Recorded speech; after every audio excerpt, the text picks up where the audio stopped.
muchas gracias a la Municipalidad de Córdoba por invitarme a este evento. Me parece muy importante que nos tomemos el tiempo de discutir algunos temas de la nueva agenda educativa.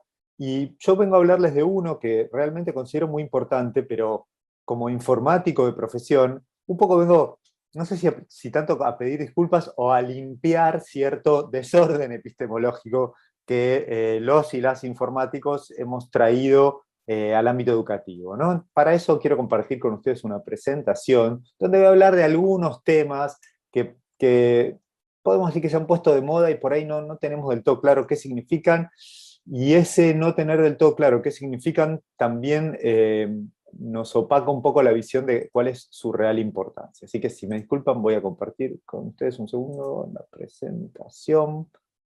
A ver, aquí estamos. Bien, entonces vamos a empezar por este término que probablemente hayan escuchado mucho, esta idea del pensamiento computacional. El pensamiento computacional va a resolver todos los problemas de la educación, un claro y categórico no. Tenemos que ser muy enfáticos con esto.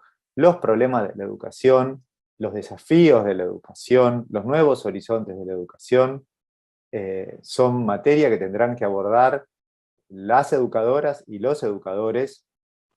Nosotros, desde la informática, podemos decir que hay un campo que es necesario abordar, pero que no va a resolver ninguno de los otros desafíos. ¿Está bien? Quiero ser muy, muy claro con esto.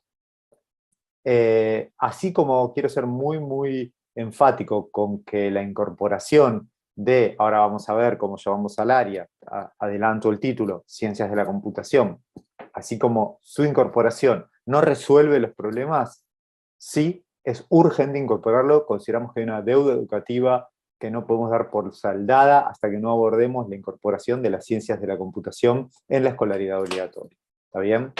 Y entonces, esta idea de pensamiento computacional, a ver, ¿de qué se trata, no? Bueno, básicamente se han propuesto una serie de acepciones al término, se ha explorado si es una manera distinta de pensar, si quienes nos dedicamos a la informática pensamos de una manera distinta, se trata de un conjunto de habilidades prácticas, ¿no? Si es algo que tiene que ver con el desarrollo de habilidades cognitivas. Bueno, claramente hacer crecer el cabello no sería mi caso, al menos no para todos los casos, no estaría comprobado, ¿está bien? Nosotros consideramos que lo mejor en este momento es corrernos de esa idea de pensamiento computacional, que es un constructo que sirvió para empezar una discusión, y bienvenido, pero a medida que vamos profundizando, cada vez nos acercamos más, y hay discusiones muy, muy avanzadas sobre la incorporación escolar de estos temas, creo que cierta claridad epistemológica se vuelve importante, porque si no, por ahí no sabemos muy bien de qué estamos hablando, ¿no? Entonces, así como nosotros no hablamos de pensamiento literario, sino que hablamos de literatura, hablamos de un área del conocimiento establecida, ¿está bien? Bueno, lo mismo deberíamos hacer en este caso, ¿no? Hay una disciplina establecida que se llama las ciencias de la computación. Las ciencias de la computación. Es un área del conocimiento, ¿está bien? Que estudia, probablemente hayan escuchado hablar de la programación, es decir, cómo le damos instrucciones a las computadoras para llevar adelante tareas, pero no solo eso, estudia otras cuestiones, como, para dar algunos ejemplos, la inteligencia artificial, la manera en la que las computadoras se comunican entre sí, ¿está bien? La forma en la que están constituidas las computadoras, es decir, es un área del conocimiento. Me gusta siempre hacer esta analogía, ¿no? A veces en el lenguaje coloquial nos permitimos hablar de aritmética y matemática como si fuesen lo mismo. En el lenguaje coloquial está bien, si nos volvemos un poco más rigurosos entendemos que hay un área del conocimiento que es la matemática, tiene como uno de sus pilares a la aritmética, pero también la geometría, el cálculo, el análisis, etc. Lo mismo podemos decir con las ciencias de la computación, que tienen como uno de sus pilares a la programación, pero no solo eso, como dijimos, también se habla del manejo de grandes volúmenes de datos, la inteligencia artificial, la arquitectura de computadoras, y un largo etcétera. ¿Se entiende? O sea, en el lenguaje coloquial nos permitimos hablar de programación y ciencias de la computación como si fuesen sinónimos. Cuando nos acercamos a tener que escribir planes de estudio, diagramaciones de clase, bien, ahí conviene que seamos un poco más precisos, ¿está bien? Entonces, bueno, esto ya se los conté, y me parece que, por supuesto, también en nuestro país las ciencias de la computación, a veces se las llama informática, no, está todo bien con eso. Por supuesto también tenemos que tener en claro que cualquiera de estas disciplinas no tiene nada que ver con el uso de herramientas de oficina como planillas de cálculo, ¿no? Eso es como decir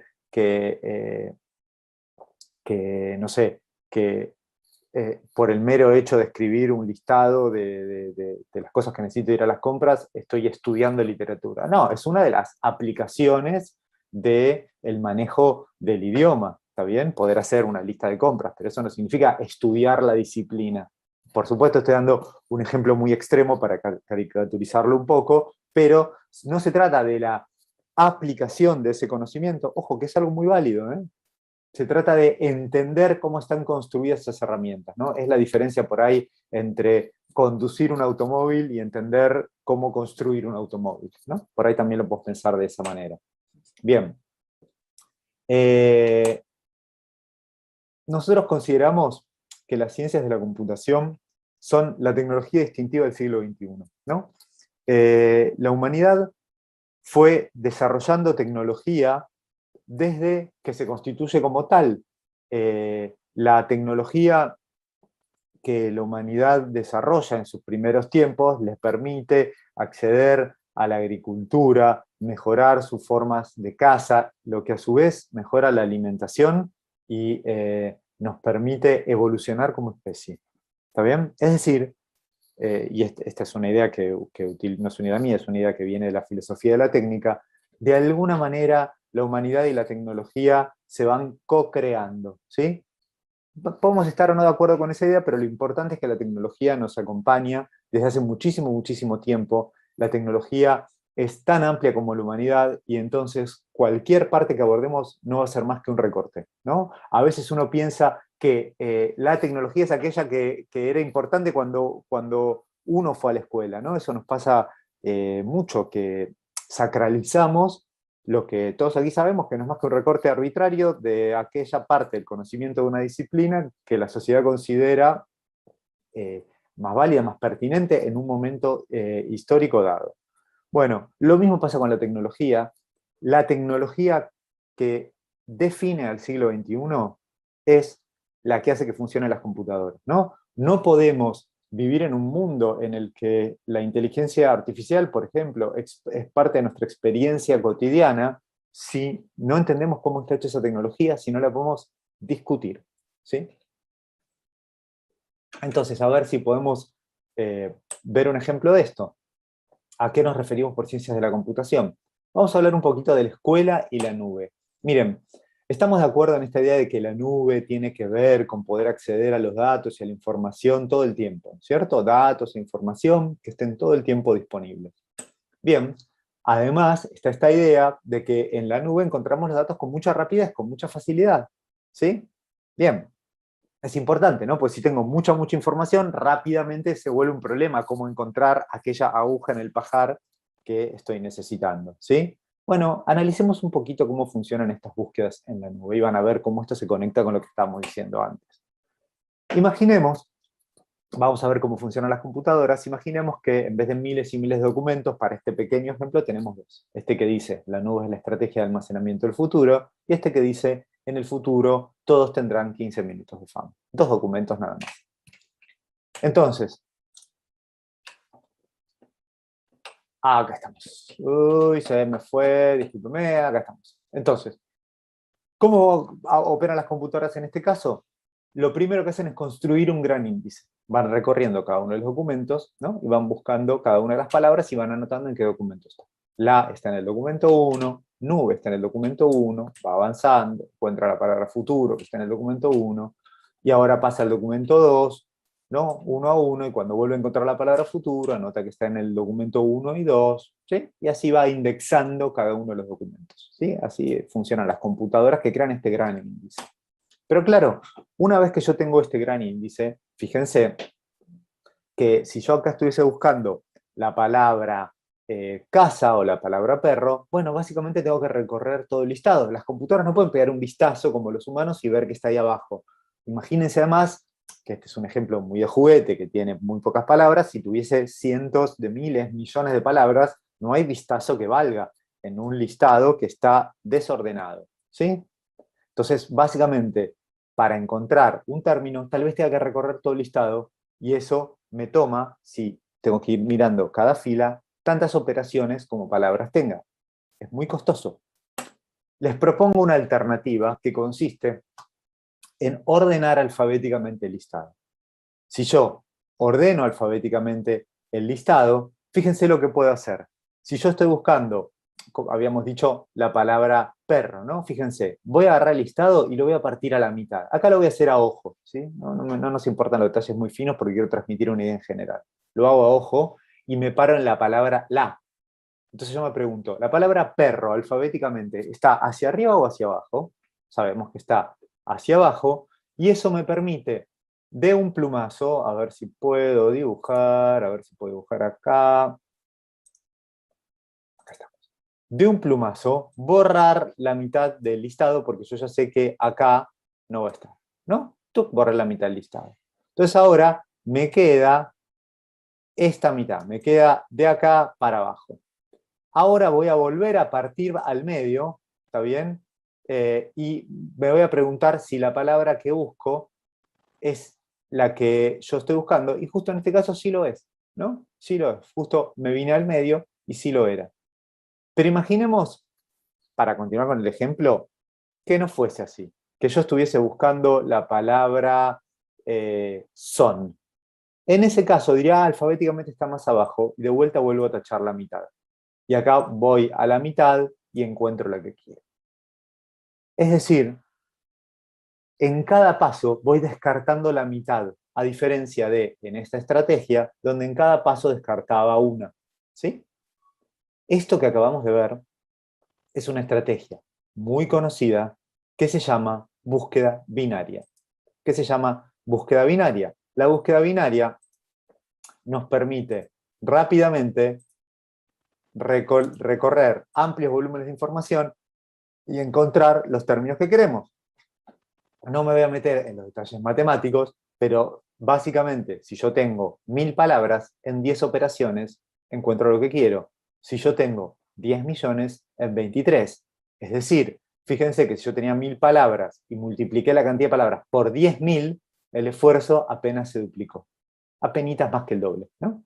Tenía 1000, requería 10 pasos, tengo 10 millones, requiero un poquito más que 20.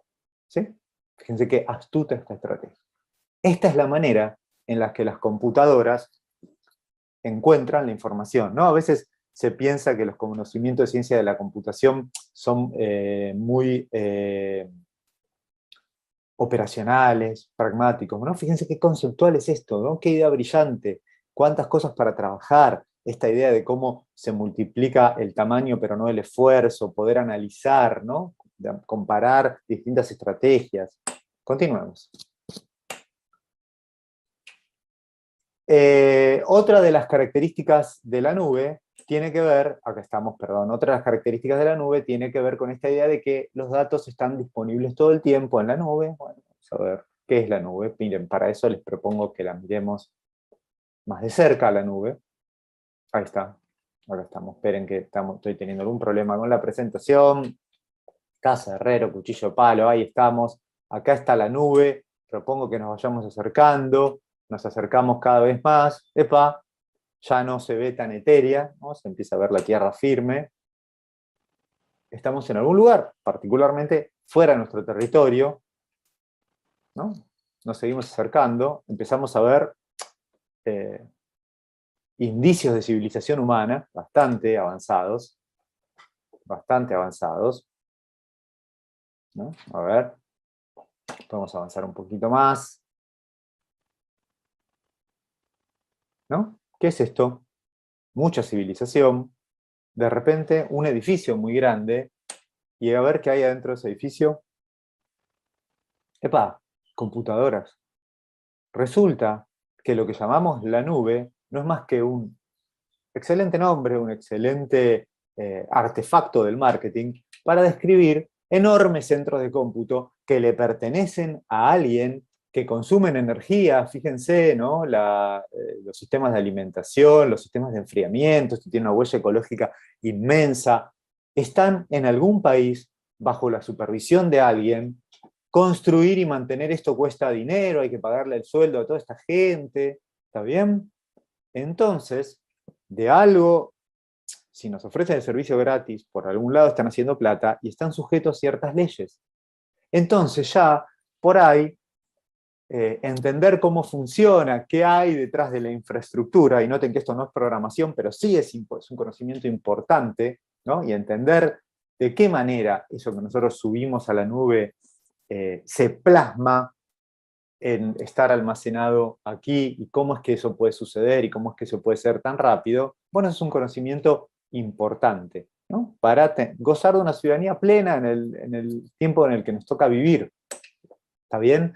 Entonces, nosotros sostenemos que para poder participar de los debates tecnológicos actuales, estos debates no son ya del futuro, son del presente. Y para eso tenemos que entender cómo está hecha la tecnología, cuáles son los principios tecnológicos,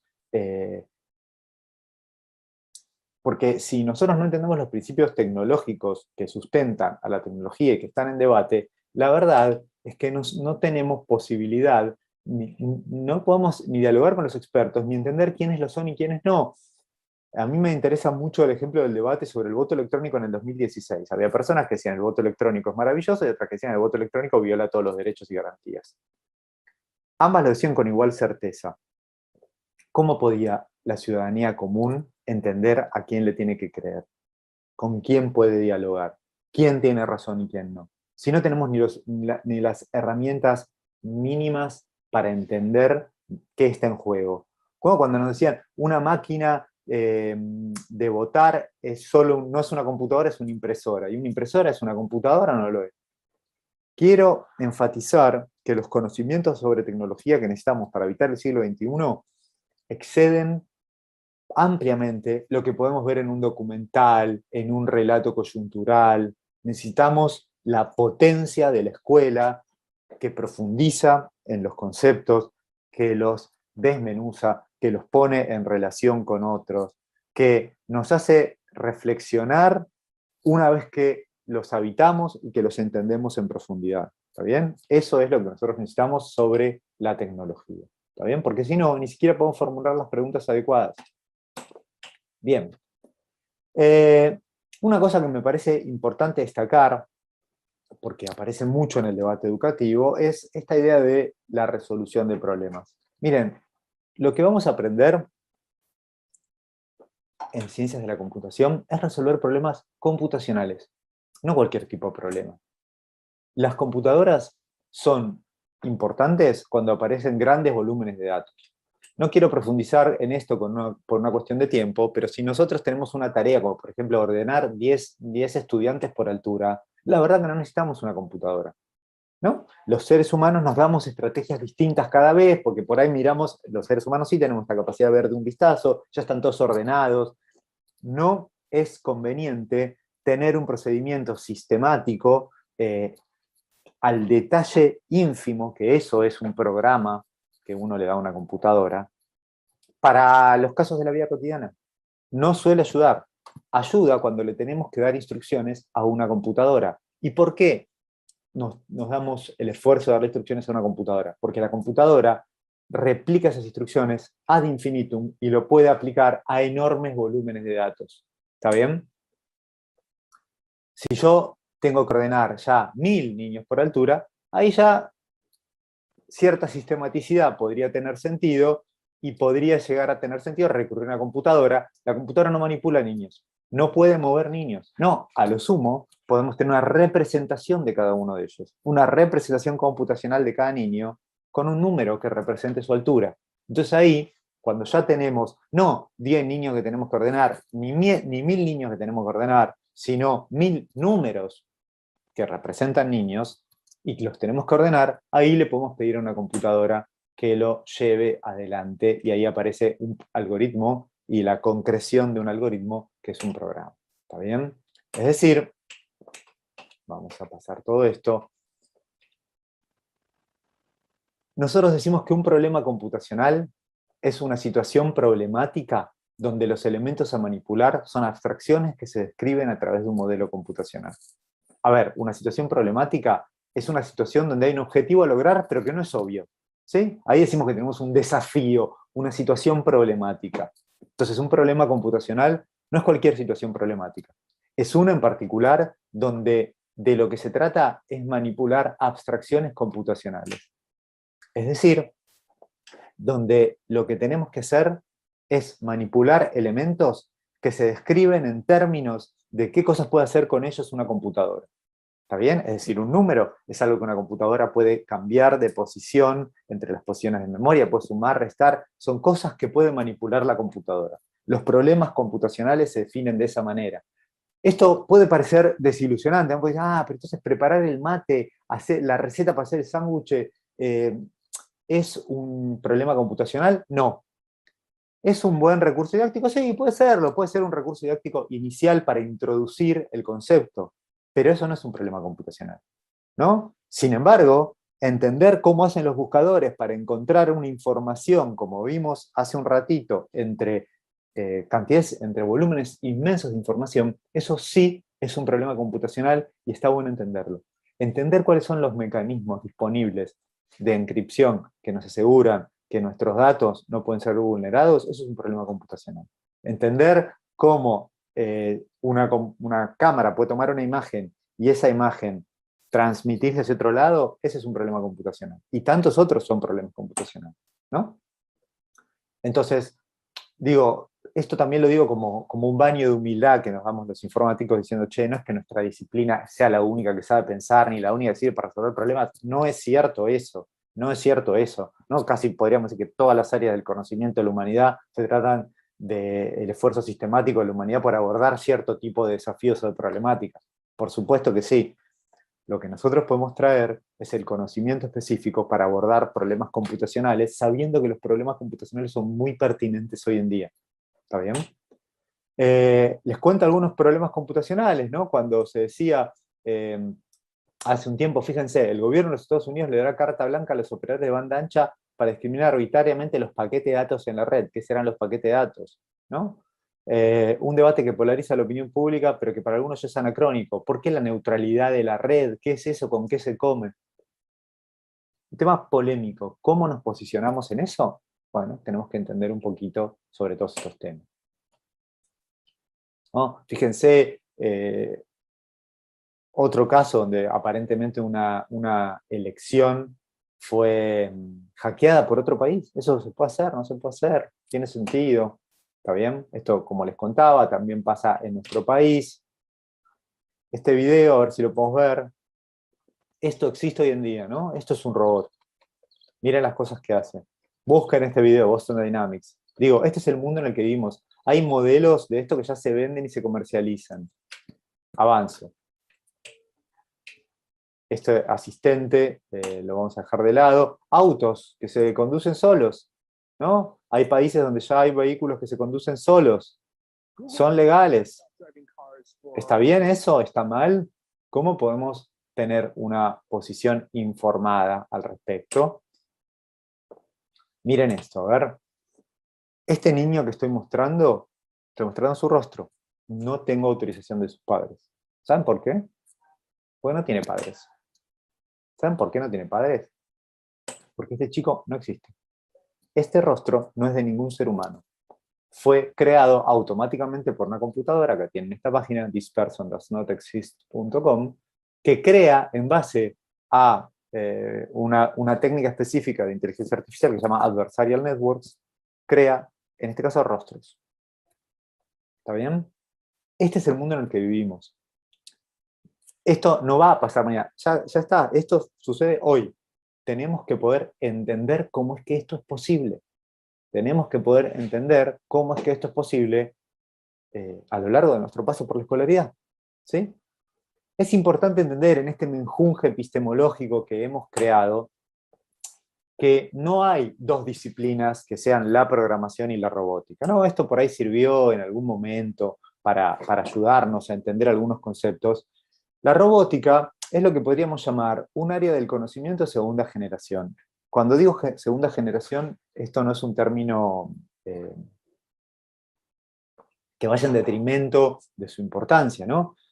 A mí me gusta mucho el ejemplo de los aviones. Creo que todos estamos de acuerdo en que nos gustaría que nuestros egresados y egresadas puedan entender, cuando ven volar un avión, los mecanismos básicos que hacen que semejante cosa suceda. Y sin embargo, no enseñamos ingeniería aeronáutica en las escuelas. ¿Por qué no enseñamos ingeniería aeronáutica en las escuelas? Bueno, porque, a ver, la ingeniería aeronáutica es un área del conocimiento, claro que sí, ¿no? Hay graduados, hay universidades, tiene congresos, ¿sí? Sin embargo, acá está esta idea de que es un área de segunda generación que sale de la aplicación de conceptos que vienen de ciencias más básicas. Entonces, nosotros cuando queremos, ¿cuál es el mecanismo por el cual pretendemos que la escuela dé cuenta de cómo vuelan los aviones? No, bueno, básicamente se trata de conocimientos, en este caso de la física, distintos conocimientos de la física que nos van a dar una idea esquemática de cómo funciona un avión, porque no nos interesan los detalles específicos de la tecnología más moderna, eso en todo caso será parte de la formación posterior, de la formación técnico-profesional. La escuela tiene que dar cuenta en general. Lo mismo pasa con la robótica. ¿Es un área del conocimiento? Sí, es un área del conocimiento de segunda generación. Un robot no es más que un artefacto electromecánico operado por software, con un software muy complejo.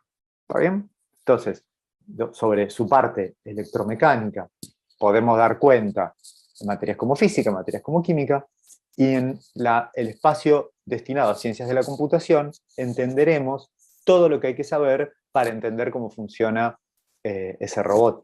Que no tiene, dicho de paso, los robots reales no tienen nada que ver con los robots educativos, que son muy simples, que están buenísimos, ojalá todas las escuelas pudieran tener, pero no se trata de un área del conocimiento que requiera ser insertada en la escuela. En la escuela tenemos que hablar de ciencias de la computación.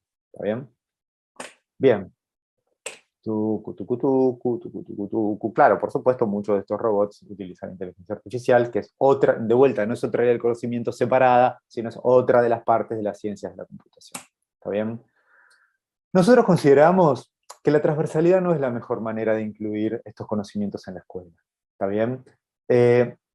A ver, voy a matizar un poco lo que dije, ¿cierto?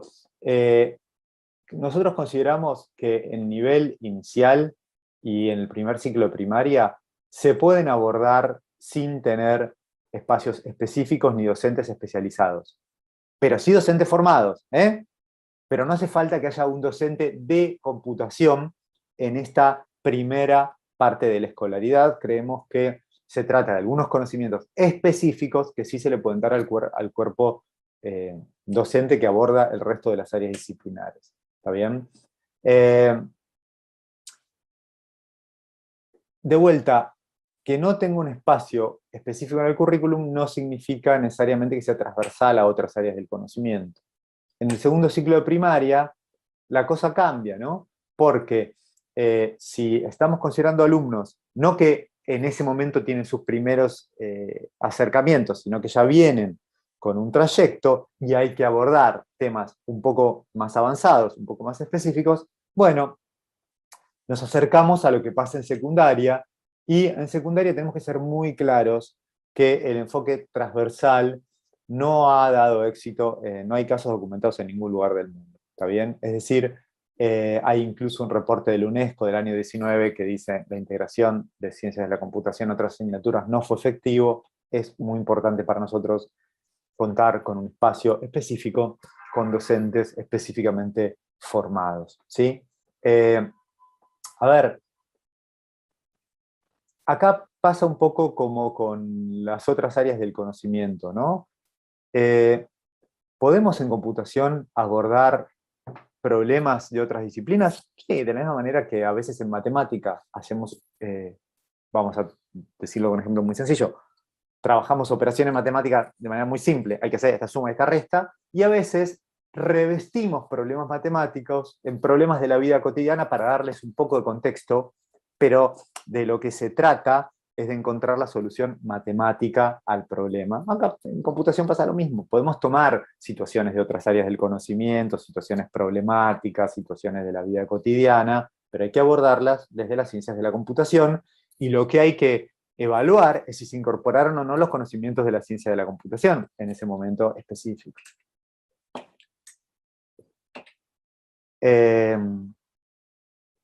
Como decíamos, esto me gusta a veces un poco la analogía con el profe de química, ¿no?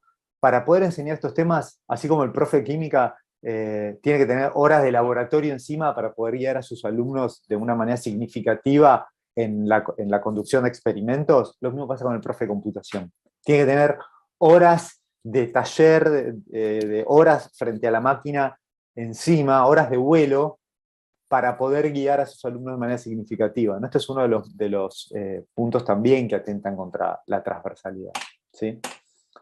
Bien, esto lo vamos a saltear por una cuestión de tiempo y vamos a finalizar dándoles nuevamente las gracias por la invitación. Esperamos que la charla les haya resultado interesante, que me parece que mi objetivo es poner en discusión algunos de los conceptos que están circulando, tratar de ordenar un poco la ensalada epistemológica que los informáticos hemos traído al mundo de la educación y, por supuesto, a través de nuestras direcciones de contacto, quedar a disposición de todas ustedes y de todos ustedes para continuar este debate. Muchas gracias.